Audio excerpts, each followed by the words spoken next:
Éric Heyer, bonjour. Bonjour. Vous êtes directeur à l'OFCE et vous enseignez à Sciences Po. Vous allez nous parler de l'économie française en 2020, donc cet ouvrage de l'OFCE que vous actualisez chaque année. Et nous allons nous attarder précisément sur le CICE. Alors pourquoi avoir transformé ce crédit d'impôt en baisse de cotisation ?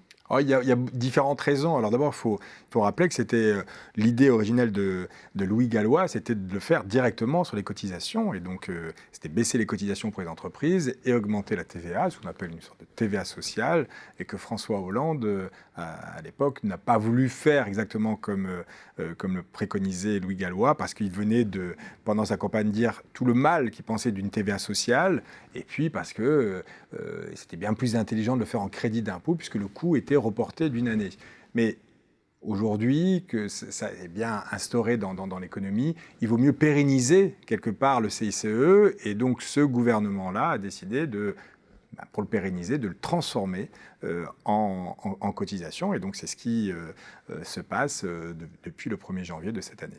Alors, est-ce que ça change vraiment quelque chose pour les entreprises ? Alors, on pourrait penser que non, puisque finalement, vous voyez, les entreprises qui recevaient 20 milliards en crédit d'impôt, maintenant vont recevoir 20 milliards d'euros en baisse de cotisation. Donc, ça ne devrait pas avoir un énorme impact. Mais en fait, on s'aperçoit que oui, ça a un impact parce que globalement, les entreprises ne percevaient pas le CICE comme une baisse du coût du travail, alors que, rappelons-le, le CICE, c'est en fonction de votre salaire et de votre masse salariale. Et donc, normalement, plus vous avez de l'emploi, plus vous avez un crédit d'impôt important. Et donc, c'est un peu une baisse du coût du travail. Mais les études de France Stratégie nous indiquent que les entreprises le perçoivent comme une baisse de la fiscalité, mais pas liée au coût du travail.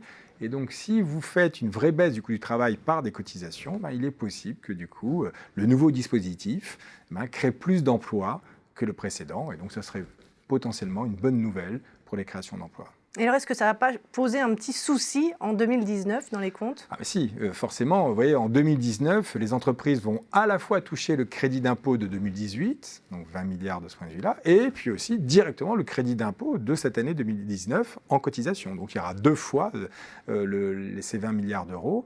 Et donc là, c'est bien les finances publiques qui vont porter ce surcoût. Et donc, au lieu d'avoir 20 milliards chaque année, en 2019, il y aura une seule année, c'est 2019, le moment du passage, où il y aura plutôt 40 milliards.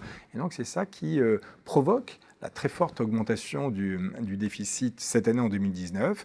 20 milliards, c'est 1 point de PIB. Et donc, vous voyez, le déficit va être augmenté d'1 point de PIB en 2019, simplement pour 2019. Et malheureusement, quand on augmente de 1 point le déficit en 2019, ça fait franchir la barre des 3%. Et ça, ce n'était pas autorisé par la Commission européenne. Donc il a fallu expliquer à la Commission européenne que c'était ce qu'on appelle un one-off, c'était une seule fois, et que dès 2020, on reviendrait sur un déficit avec ce point en moins, et donc bien en deçà de la barre des 3%. Merci beaucoup Éric Heyer pour cet éclairage.